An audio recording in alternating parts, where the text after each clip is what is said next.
하나님 말씀은 요한복음 1장 35절과 36절 말씀입니다. 제가 읽겠습니다.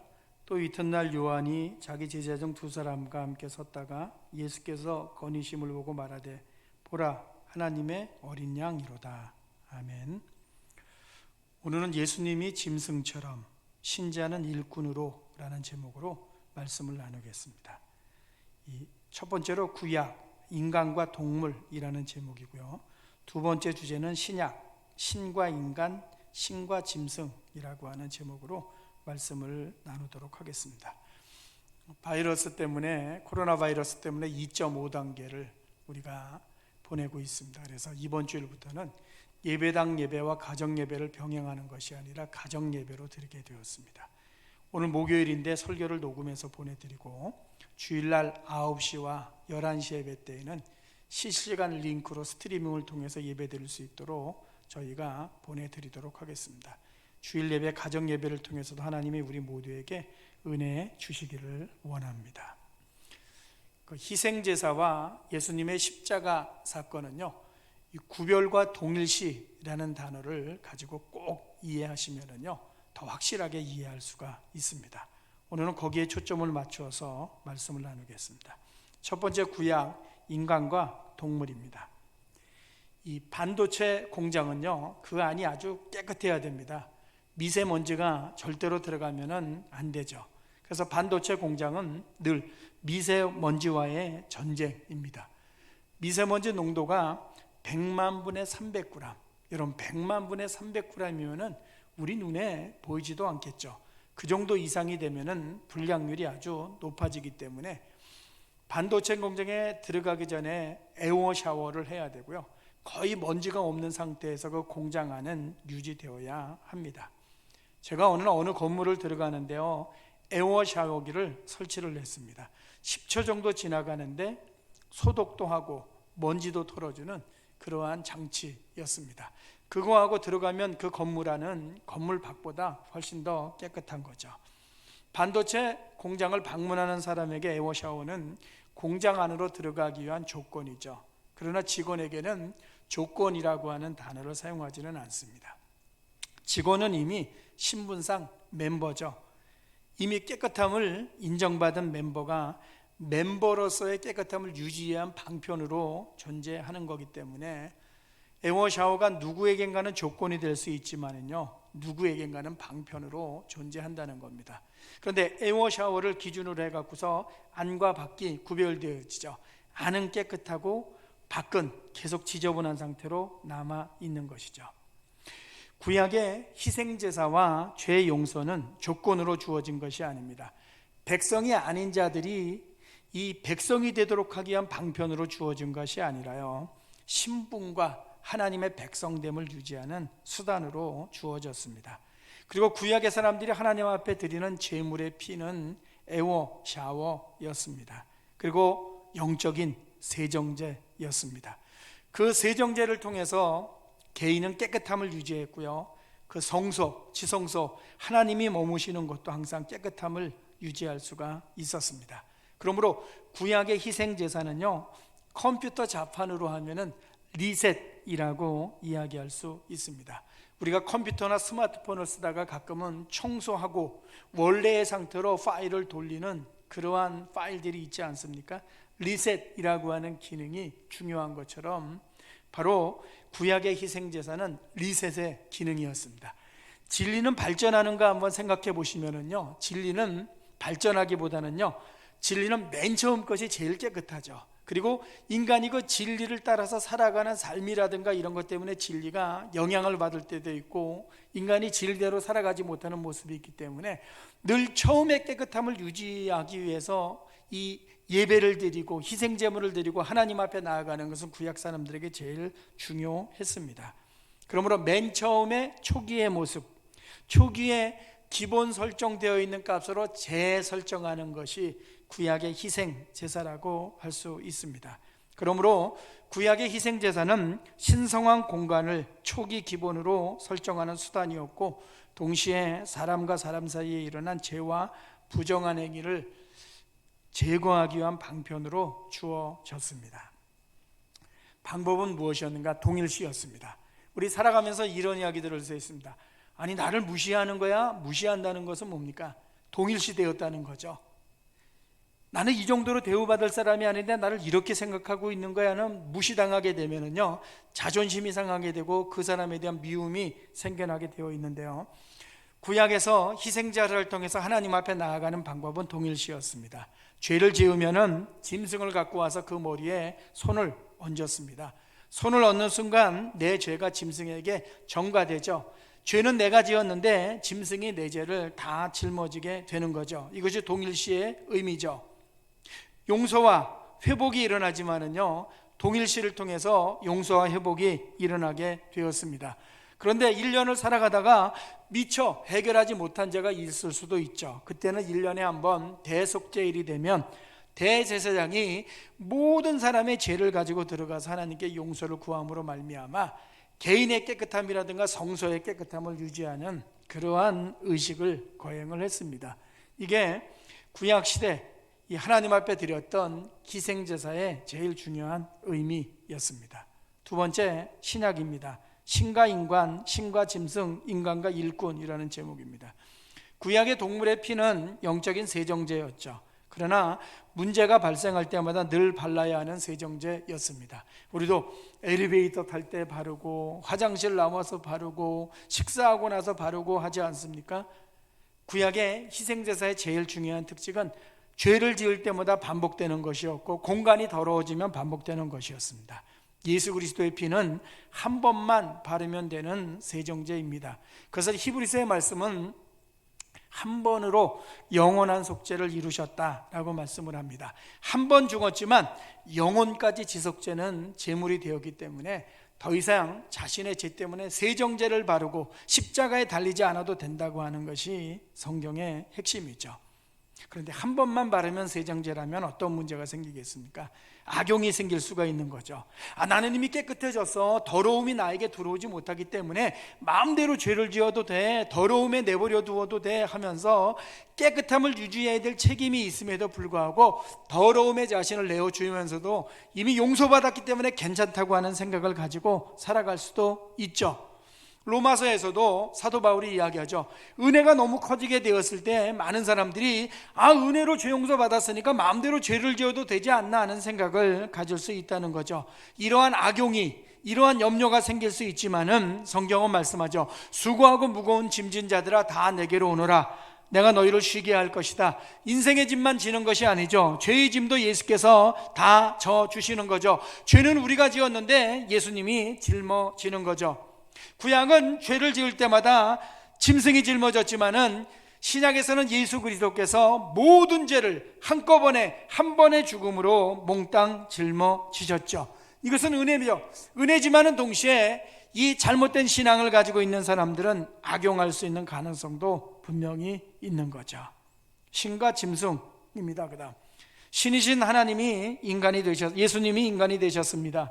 그리고 그분은 인간으로 살다가 죽으셨지만은 그분의 십자가의 죽음은 속죄 짐승과 같은 모습이었습니다.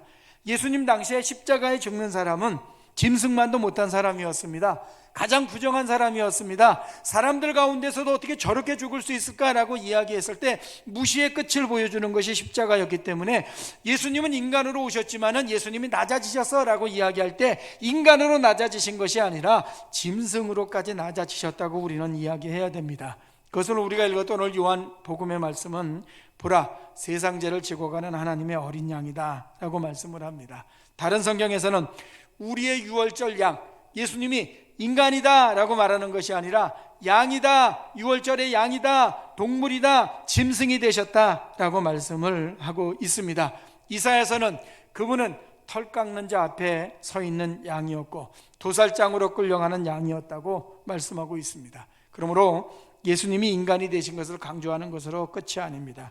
그분이 어린 양, 짐승처럼 죽으신 것을 강조해야 되죠. 이것이 낮아짐의 끝이고 예수님의 십자가 죽음은 그러므로 동일시의 극치죠. 신이 인간이 된 것도 동일시고요, 신이 영적인 양이 되어서 유월절 양이 되어서 자기네 생명을 주신 것도 동일시이기 때문에 이것이 신약의 재용서 구속 사건의 핵심입니다. TV의 장면 하나가 칭찬을 받았습니다.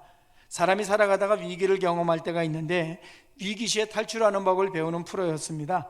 여성 연예인들이 나왔습니다. 강원도의 높은 산을 2인 1조가 되어서 올라갑니다. 그런데 각 조마다 10kg의 쌀이 주어졌습니다. 둘이 들고 가도 되고 번갈아서 들고 가도 됩니다. 1000m가 넘는 산을 오르는 것이기 때문에 쉽지는 않았습니다. 연예인들이 그 힘든 가운데서 때로는 도와가면서 때로는 혼자 짊어지고 다 울으면서 또 감동하고 하나 되는 그러한 모습을 보여주었습니다. 그런데 감동은 시작부터 끝까지 지속되는 감동은 하나 있었습니다. 여성 교관이기 때문에 그냥 걸어서 올라간 것이 아니라 이렇게 이야기합니다. 여러분은 두 사람이 10kg를 짊어지고 올라가지만은 저는 혼자서 처음부터 끝까지 20kg의 쌀을 짊어지고 올라가겠습니다 라고 이야기를 했습니다. 그 모습에 올라가던 연예인들, 힘들어하던 연예인들, 포기하고 싶은 마음이 들었던 연예인들도 감당을 하면서 감동을 받으면서 올라갔습니다. 교관이 군대나 어느 단체에서 시범을 보이는 경우가 있지만은요, 대부분의 교관은 지시하고 훈련생은 따르고 교육생은 따르게 되어 있습니다. 그런데 지시하는 자와 따르는 자가 동일시되면은 감동은 2배가 되고 3배가 되죠. 아니 저분이 우리처럼, 아니 저 사람이 우리와 같은 이 일을 이렇게 되면은 사람은 감동하게 되어 있습니다. 예수님은 우리에게 10kg을 들고 가게 하고 당신이 20kg을 든 게 아니죠. 우리는 빵키로 아무것도 들고 가지 않게 하고 주님이 30kg, 아니 우리들 모두의 짐을 주님이 짊어지셨죠. 지시하는 분이 따르는 자의 짐까지 다 짊어진 것, 이것이 바로 복음이죠. 이것이 기쁜 소식이죠. 우리는 높은 분이 아니죠. 우리는 낮은 자입니다. 우리는 놈에 불과하지만은 그럼에도 불구하고 주님이 우리의 모든 것들을 다 짊어지고 우리에게 영적인 감동이 무엇인지, 삶의 감동이 무엇인지 그 삶을 통해서 보여주셨죠.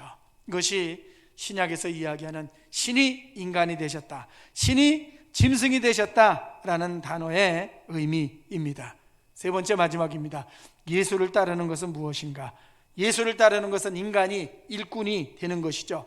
인간이 일꾼이 되기 때문에 이 사람이 열심히 잘했기 때문에 저 사람은 일꾼이야, 인정받는 사람이야, 탁월한 사람이야, 직책을 가진 사람이야, 높은 사람이야 라고 생각하겠지만 일꾼은 노예죠. 노예는 종이죠. 종은 가장 낮은 자죠. 동일시죠. 예수 믿고 신자가 되었습니다. 신분은 높은 사람이 되었지만은요, 삶의 태도에 있어서는 동일시죠. 누구와 동일시하는 겁니까?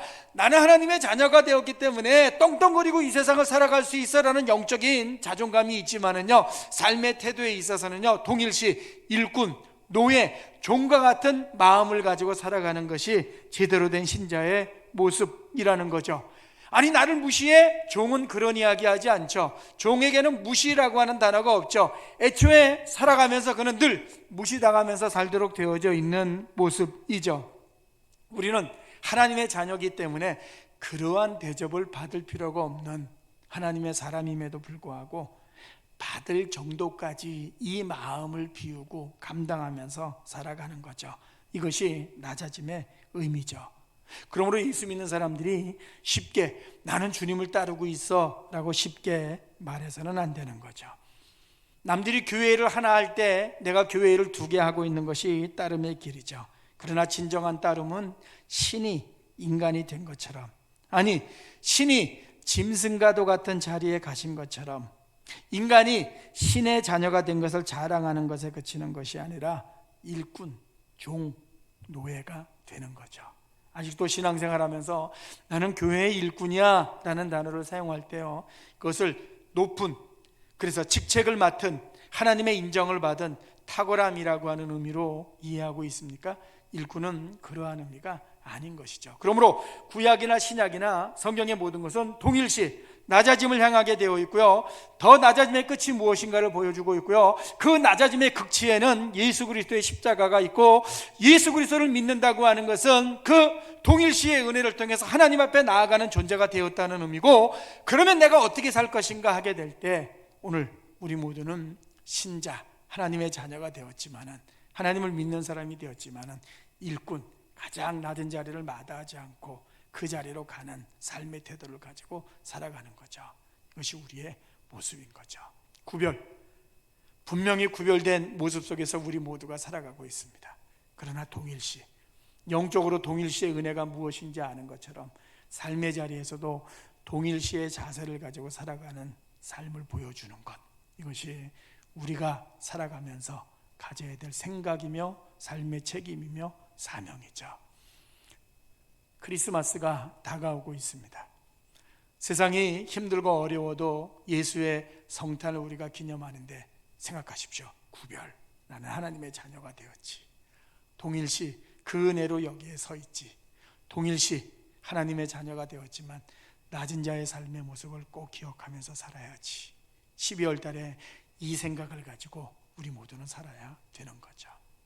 하나님의 은혜가 우리 모두에게도 풍성하게 임함으로 말미암아 구원의 은혜와 함께 삶의 모습을 통해서도 하나님께 영광 돌리는 하나님의 사람들이 되기를 예수님 이름으로 축원합니다. 기도하겠습니다. 구약의 인간이 죄를 짓는데 짐승이 떠안고, 신약의 예수님이 신이신데 인간이 되시고, 신이신데 인간이 되셔서 다시 짐승처럼 죽으시고, 그리고 우리가 신자가 되었고 하나님의 사람이 되었는데 우리가 일꾼으로 살고, 성경이 끝없이 낮아짐이 무엇인가를 우리에게 보여주면서 구원의 진리를 말씀해 주시지 않습니까? 지시하는 분이 따르는 자와 동일시되어지는 모습이 복음이고 기쁨이고 가장 행복한 소식인 것처럼, 우리에게 이루어진 구원이 무엇인지 분명히 알게 하시고, 동시에 우리의 삶을 통해서 하나님이 원하시는 삶의 모습이 무엇인가를 한 번 더 깨닫고서 낮아짐을 향해서 한 걸음 더 달려가는 한 주간이 되어질 수 있도록, 누군가 우리의 사랑과 우리의 도움과 우리의 기도와 우리의 전도와 우리의 삶을 통해서 본을 찾고 있는 사람들에게 하나님의 영광을 드러내는 주님의 사람들이 되도록 함께하여 주시옵소서. 예수님 이름으로 기도하옵나이다. 아멘.